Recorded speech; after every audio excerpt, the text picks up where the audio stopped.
and tell your soul's bosom to bring you back again.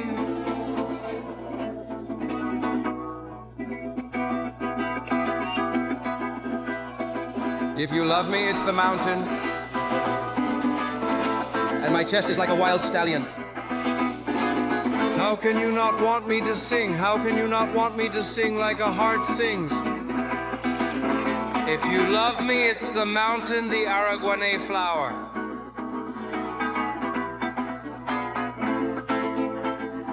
How can you not want me to have such a longing to return?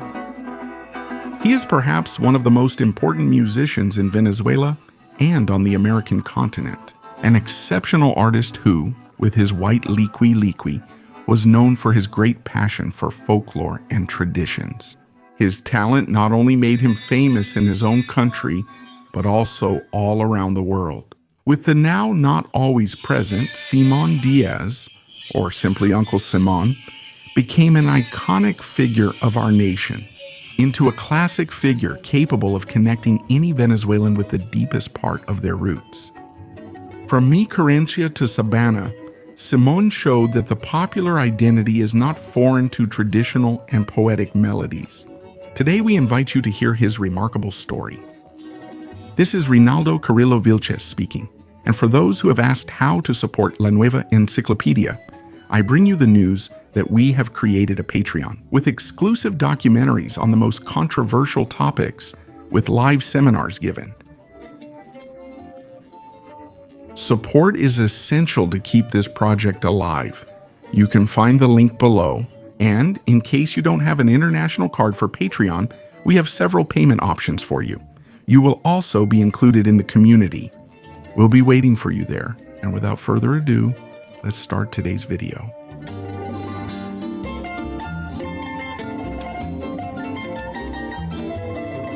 Simón Narciso Díaz Marquez was born on August 8, 1928, in Barbacoas, a cattle town located in the state of Aragua. Simón was the oldest of 7 siblings, and from a very young age he was surrounded by music and the traditions of rural life. Music came into his life thanks to his father, Juan Díaz. Juan played the cornet, and he encouraged Simón to learn to play the cuatro from a very young age. It was Juan himself, his father, who taught him the most basic aspects of music. Simón left Barbacoas for Villa de Cura, and there Simón's father died on July 30, 1940, just 8 days before Simón turned only 12 years old. When his father died, Simón had to do something he himself considered a blessing: taking care of his family. He said in an interview, and I quote, "When the father dies, the oldest son forms a family together with the mother to raise the younger children. And they call me dad. It turns out that I am the dad. I am the oldest uncle, and I raise them together with my mom," end quote. After his father's death, he went with his mother, Maria Marquez de Diaz, and his siblings to San Juan de los Moros. In San Juan de los Moros, he finished elementary school and formally received his first music lessons with Maestro Ramon Ziegler. To help his family, he also dedicated himself to selling empanadas, sweets, and other foods prepared by his mother. Despite only reaching the 6th grade of elementary school, Simón has been awarded honorary doctorates at 4 universities in Venezuela. At the age of 15, he started working in the Siboney Orchestra of San Juan de los Moros, but not as a musician, rather as the person in charge of arranging the music stands and other logistical aspects. Simón once said that he was the one who invented the way to check the sound, with the typical test of hello, hello, 1, 2, 3 testing. When he worked in the orchestra, Simón earned 5 bolivares for each performance they did. However, with his great talent, he would soon change his role from assistant to musician. At the age of 16, he composed his first song, which he wrote for his girlfriend at the time. The song went like this: "My performance will make you laugh, just as it makes you cry, woman. And your heart making fun of me like a clown. That's how you'll make me feel." Even though Simón was only the music stand assistant for the orchestra, he knew every song in the repertoire, and the orchestra director knew that the boy had a good memory. One day, when he was only 17 or 18 years old, the orchestra had to play at a party, but the person who sang the boleros didn't show up. And that was the moment for Simón to show his talent. The director asked him, "And do you know the song Dos Almas?" To which Simón replied, "I even know 3. His performance was so good that from that moment on, he changed his position from music stand assistant to singer in the orchestra. Back then, Simón was called Chato because he resembled Chato Ortín, a Mexican comedy and voice actor. Thank God, Simón always had the support of his mother, Maria, knowing her son's desire to grow in the musical field. A friend of Simón, so that he would receive him in Caracas, and thus on March 19, 1949, he set off for the capital.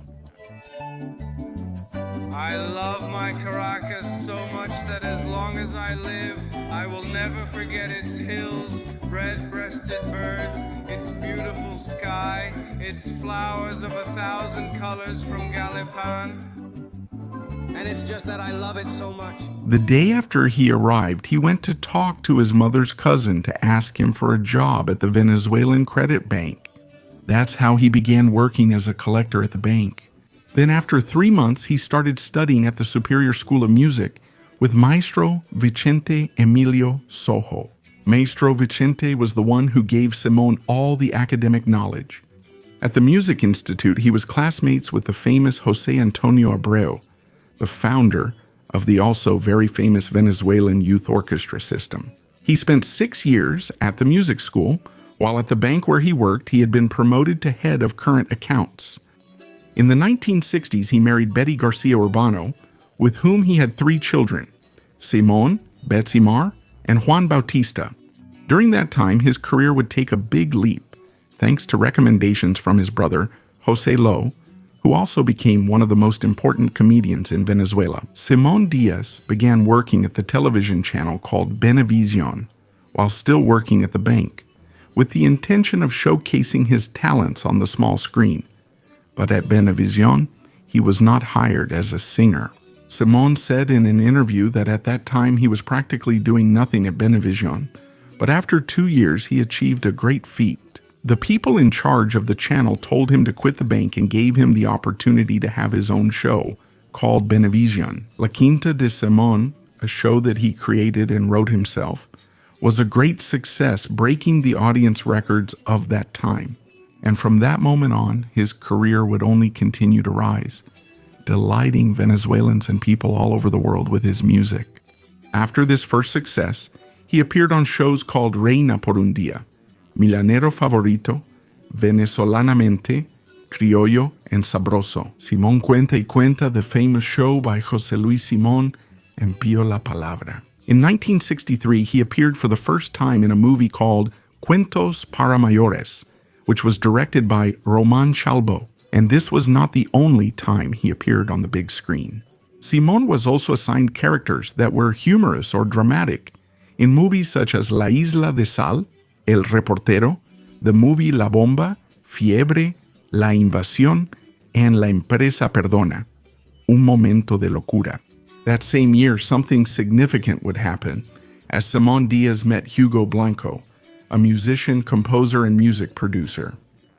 Hugo Blanco became a very important figure in Simón's career. When he signed his first record contract with the company El Palacio de la Música, with Hugo Blanco, he was able to record songs like Mata Gente and Por Elba on the album Parranda Criolla. These 2 songs had a humorous style, and that style would predominate in much of his repertoire under the production of Hugo Blanco. But in 1964, he released his first solo album called Ya Llegó Simón.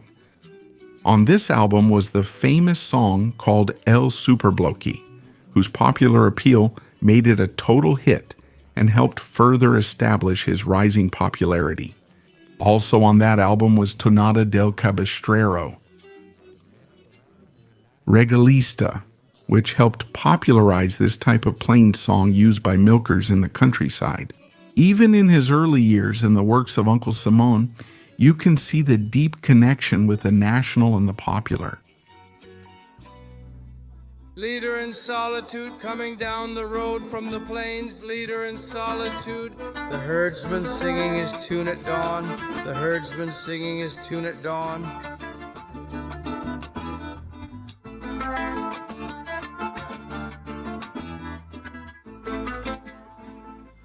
And the bull blows the horn and the young bull goes away and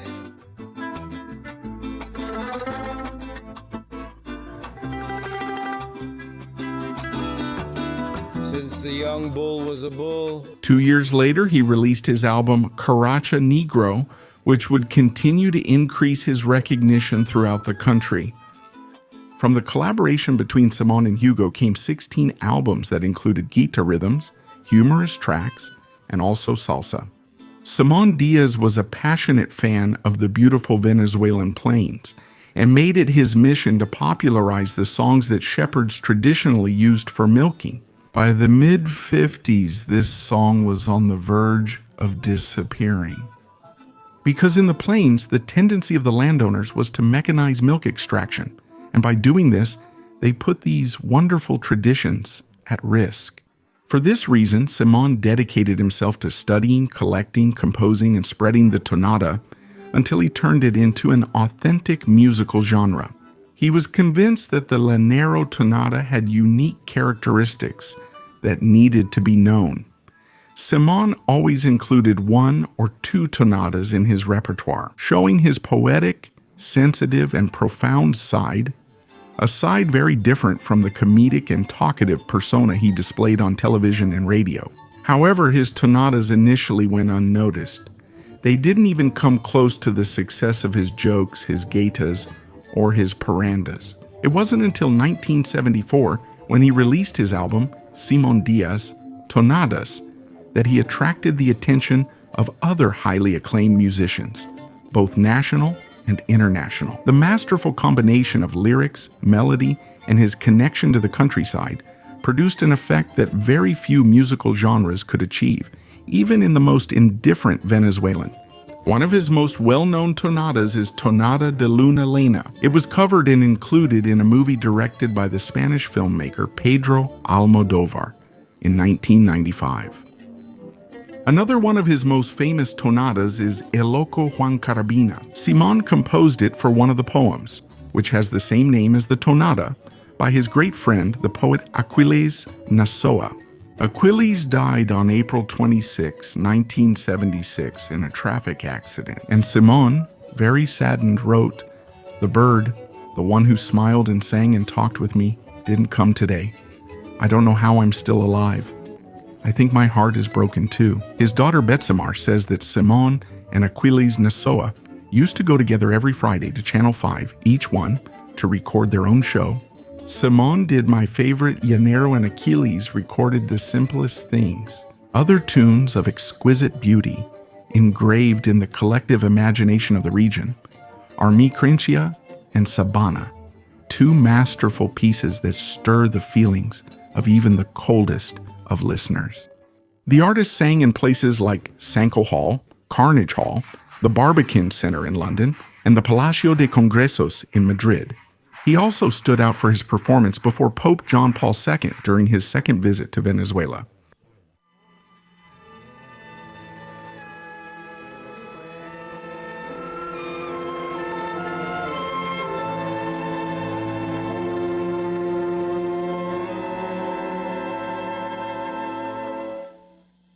Awake, I dreamed of you, your pastoral visit, my Pope.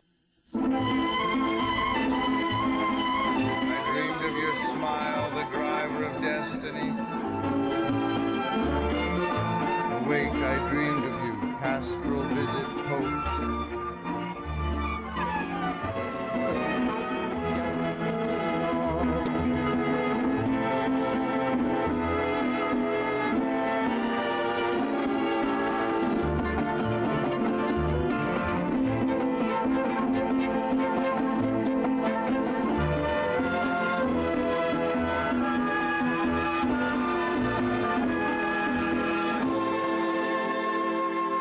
With all the holy water you gather in your hands, my Pope. Let's go to the Virgin home, house, heavenly temple.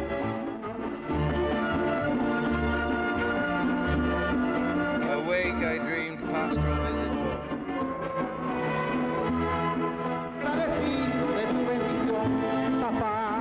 One of his greatest hits was Caballo Viejo, released in 1980.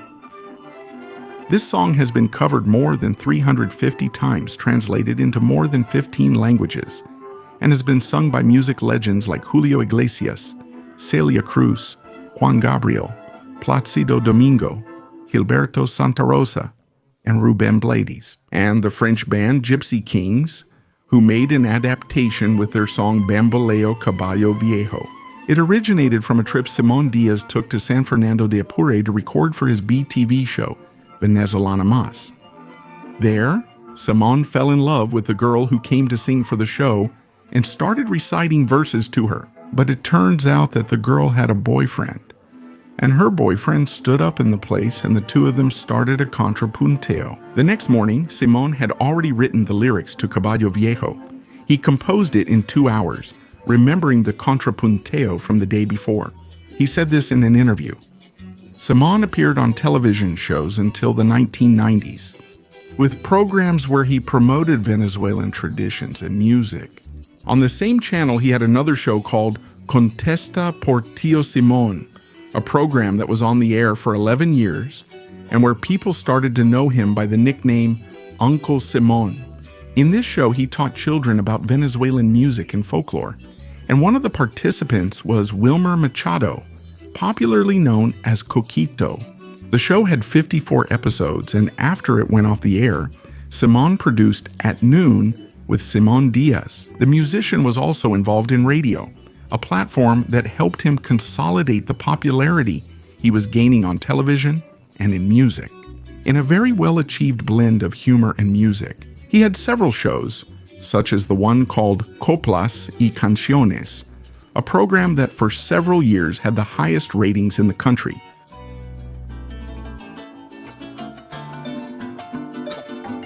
When love comes like this, you don't even notice. The carutal turns green again, the guamachito blooms, and the leaves burst open. They give the horse the open plains because he's old and tired, but they don't realize that a tied-up heart, when you let go of the reins, becomes a wild horse. Simón, born in Aragua, worked in radio, theater, film, and television, always with the goal of promoting and teaching about Venezuelan music and traditions. He hosted radio shows for 25 years and made more than 70 music productions. His work made him an iconic figure of Venezuelan identity, in addition to elevating him as one of the most universal and valuable composers in Latin America. His music is full of poetry, tradition, and also humor.